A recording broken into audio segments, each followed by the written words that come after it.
ಎಲ್ಲರಿಗೂ ನಮಸ್ಕಾರ. ನಾನು ನಿಮ್ಮೆಲ್ಲರ ಗೆಳತಿ ಸಹನಾ. ಇವತ್ತಿನ ಸಿಂಪಲ್ ಆದಂಥ ರೆಸಿಪಿ ಸುರ್ಮೈ ಫ್ರೈ, ಹಾಗೆ ಅಂಜಲ್ ಫ್ರೈ ಕೂಡ ಹೇಳ್ತಾರೆ.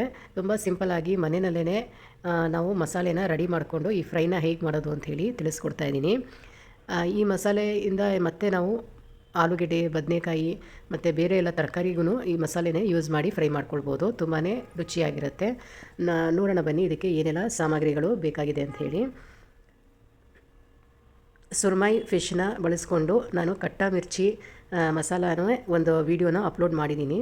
ಸೊ ನೋಡಿ ಪ್ರೋತ್ಸಾಹಿಸಿ. ಈಗ ನೋಡಿ ಫಸ್ಟಿಗೆ ಉಪ್ಪು, ಬೆಳ್ಳುಳ್ಳಿ, 1-2 ಸ್ಪೂನಷ್ಟು ಅಚ್ಚ ಖಾರದ ಪುಡಿ, ಕಾಶ್ಮೀರಿ ಚಿಲ್ಲಿ ಪೌಡ್ರ್ ಆದರೂ ಆಗುತ್ತೆ, ಸ್ವಲ್ಪ ಹುಣಸೆಹಣ್ಣು ನೀರಿನಲ್ಲಿ ಹಾಕಿಟ್ಕೊಂಡಿದ್ದೀನಿ, ಕಾರ್ನ್ ಫ್ಲೋರು 2 ಸ್ಪೂನಷ್ಟು, ಮೆಂತ್ಯ, ಜೀರಿಗೆ, ಸಾಸಿವೆ ಇದಿಷ್ಟೂ ಸಣ್ಣ ಊರಿನಲ್ಲೇ ಚಿಕ್ಕದಾಗಿ ಫ್ರೈ ಮಾಡ್ಕೊಂಡಿದ್ದೀನಿ. ಸ್ವಲ್ಪ ಎಲ್ಲ ಸೇರಿಸಿ ಒಂದು ಅರ್ಧ ಸ್ಪೂನ್ ಹಾಕ್ಕೊಂಡ್ರೆ ಸಾಕು. ಜಾಸ್ತಿ ಮೆಂತ್ಯ ಹಾಕ್ಕೊಳಕ್ಕೆ ಹೋಗ್ಬಿಡಿ, ಕಹಿ ಬಂದುಬಿಡುತ್ತೆ. ಇವಾಗ ಮಿಕ್ಸಿ ಜಾರ್ನಲ್ಲಿ ಇದಿಷ್ಟೂ ಹಾಕ್ಕೊಂಡು ನೈಸಾಗಿ ರುಬ್ಕೊಳ್ಬೇಕು. ಎಷ್ಟು ಸಾಧ್ಯ ಆಗುತ್ತೋ ಅಷ್ಟು ನೈಸಾಗಿ ರುಬ್ಕೊಳ್ಳಿ. ಉಪ್ಪು, ಹುಳಿ, ಖಾರ ಎಲ್ಲ ಈಕ್ವಲ್ ಆಗಿ ಚೆನ್ನಾಗಿ ಬರಬೇಕು. ಕಾರ್ನ್ ಫ್ಲೋರ್ ಹಿಟ್ಟು ಇಲ್ಲ ಅಂದರೆ ಅಕ್ಕಿ ಹಿಟ್ಟು ಕೂಡ ಹಾಕ್ಕೊಳ್ಬೋದು. 1-2 ಸ್ಪೂನಷ್ಟು ಅಕ್ಕಿ ಹಿಟ್ಟು ಹಾಕ್ಕೊಳ್ಳಿ.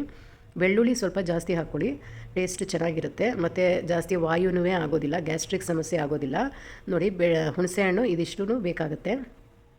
ನಾನೊಂದು 1 kg ಫ್ರೈಗೆ ಇದಿಷ್ಟು ಮಸಾಲೆ ಹಾಕ್ಕೊಳ್ತಾ ಇದ್ದೀನಿ. ನೋಡಿ ಎಲ್ಲ ಚೆನ್ನಾಗಿ ನೈಸಾಗಿ ರುಬ್ಕೊಂಡಿದ್ದೀನಿ. ಇವಾಗ ಇದು ಮಸಾಲೆಗೆ ಹಚ್ಚಿಟ್ಟು 1 ಅವರ್ ಆದಮೇಲೆ ಫಿಶ್ ಫ್ರೈ ಮಾಡ್ಕೊಳ್ಳೋಣ. ಇವಾಗ ಲಾಸ್ಟ್ನಲ್ಲಿ ಈ ಮಸಾಲೆಗೆ 1 ಸ್ಪೂನಷ್ಟು ಕೊಬ್ಬರಿ ಎಣ್ಣೆನ ಹಾಕ್ಕೊಳ್ತಾ ಇದ್ದೀನಿ. ನೀವು ಯಾವ ಎಣ್ಣೆ ಯೂಸ್ ಮಾಡ್ತೀರೋ ಆ ಎಣ್ಣೆ ಹಾಕ್ಕೊಳ್ಬೋದು. ಸೊ ಎಣ್ಣೆ ಹಾಕ್ಕೊಳ್ಳೋದ್ರಿಂದ ಏನಾಗುತ್ತೆ ಅಂದರೆ ಈ ಉಪ್ಪು, ಹುಳಿ, ಖಾರ ಎಲ್ಲ ಸರಿಯಾಗಿ ಬರುತ್ತೆ, ಹದವಾಗಿ ಬರುತ್ತೆ. ಒಂದು ಸ್ವಲ್ಪ ಖಾರ ಇದ್ದರೆ ಮಕ್ಕಳೆಲ್ಲ ತಿನ್ನೋದಕ್ಕೆ ಇಷ್ಟಪಡಲ್ವಲ್ಲ. ಎಷ್ಟೇ ಖಾರ ಇದ್ದರೂ ನಾವು ಸ್ವಲ್ಪ ಎಣ್ಣೆ ಅದರಲ್ಲಿ ಮಿಕ್ಸ್ ಮಾಡೋದ್ರಿಂದ ಸ್ವಲ್ಪ ಇದು ಖಾರದ ಕ್ವಾಂಟಿಟಿ ಕಡಿಮೆ ಆಗುತ್ತೆ. ಅದಕ್ಕೋಸ್ಕರ ಎಣ್ಣೆ ಹಾಕಿ ಇಡಬೇಕು. ನೋಡಿ ಇವಾಗ 1 ಅವರ್ ಆಯಿತು, ಕಾವಲಿ ಬಿಸಿಯಾಗಿದೆ.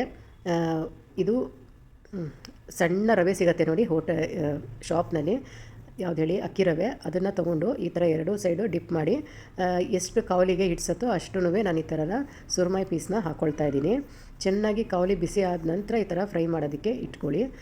ತುಂಬ ಚಿಕ್ಕ ಉರಿನಲ್ಲೇ ಫ್ರೈ ಮಾಡ್ಕೊಳ್ಳಿ, ಜಾಸ್ತಿ ದೊಡ್ಡ ಉರಿ ಮಾಡಿದ್ರೆ ಬೇಗ ಸೀದೋಗ್ಬಿಡುತ್ತೆ. ನಮ್ಮ ಮನೆಯಲ್ಲಿ ಜಾಸ್ತಿ ಕೊಬ್ಬರಿ ಎಣ್ಣೆ ಯೂಸ್ ಮಾಡೋದು.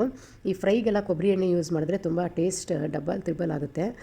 ಸೊ ಒಂದ್ಸಲ ನೀವು ಕೂಡ ಕೊಬ್ಬರಿ ಎಣ್ಣೆಯಲ್ಲಿ ಟ್ರೈ ಮಾಡಿ ನೋಡಿ, ಫಿಶ್ ಫ್ರೈಗೆ ತುಂಬ ಚೆನ್ನಾಗಾಗುತ್ತೆ. ಇಲ್ಲಾಂದರೆ ನಿಮಗೆ ಯಾವುದು ಎಣ್ಣೆ ಯೂಸ್ ಮಾಡ್ತೀರಾ ಅದೇ ಎಣ್ಣೆ ಹಾಕ್ಕೊಂಡು ಈ ಥರ ಫಸ್ಟು ಒಂದು ಸೈಡ್ ಚೆನ್ನಾಗಿ ಫ್ರೈ ಆದಮೇಲೆ ನಂತರ ಇನ್ನೊಂದು ಸೈಡ್ಗೆ ಫ್ರೈ ಮಾಡ್ಕೊಳ್ಳಿ. ಸ್ವಲ್ಪ ಎಣ್ಣೆನೂ ಹಾಕ್ಕೊಳ್ಳಿ. ಎಣ್ಣೆ ಹಾಕಿಲ್ಲ ಅಂದರೆ ಸೀದೋಗ್ತಾ ಇರುತ್ತೆ, ಹಾಗಾಗಿ ಇದಕ್ಕೆ ಸ್ವಲ್ಪ ಜಾಸ್ತಿ ಎಣ್ಣೆ ಹಿಡಿಸುತ್ತೆ ಫ್ರೈ ಐಟಮ್ಸ್ಗೆ. ಈಗ ನೋಡಿ ಈ ಥರ ಮಿಡಲ್ನಲ್ಲೇ ಹಾಕ್ಕೊಂಡು ಚೆನ್ನಾಗಿ ಒಂದೊಂದೇ ಫ್ರೈ ಮಾಡ್ಕೊಳ್ತಾ ಇದ್ದೀನಿ. ಮಿಡಲ್ನಲ್ಲಿ ಫ್ಲೇಮ್ ಜಾಸ್ತಿ ಬರೋದ್ರಿಂದ ಬೇಗ ಫ್ರೈ ಆಗುತ್ತೆ. ಸೊ ಈ ಥರ ಎಲ್ಲ ನೋಡಿ ಹಿಂಗೆ ಕರೆಕ್ಟಾಗಿ ಫ್ರೈ ಮಾಡಿಕೊಂಡ್ರೆ ಆಯಿತು. ಇದ್ರ ಜೊತೆ ಟೊಮ್ಯಾಟೊ ರಸಮ್ಮು ಮತ್ತು ಏನಾರು ಫಿಶ್ ಸಾಂಬಾರು ಅವೆಲ್ಲ ಮಾಡಿಕೊಂಡ್ರೆ ರುಚಿಯಾಗಿರುತ್ತೆ. ಇಲ್ಲಾಂದರೆ ಒಂದು ಸಿಂಪಲ್ ಆದಂಥ ಟೊಮ್ಯಾಟೊ ರಸಮ್ ಕೂಡ ಚೆನ್ನಾಗಿ ಕಾಂಬಿನೇಷನ್ ಆಗಿರುತ್ತೆ ರೈಸ್ ಜೊತೆ ತಿನ್ನೋದಕ್ಕೆ. ನೋಡಿದ್ರಲ್ಲ ಸಿಂಪಲ್ ಆದ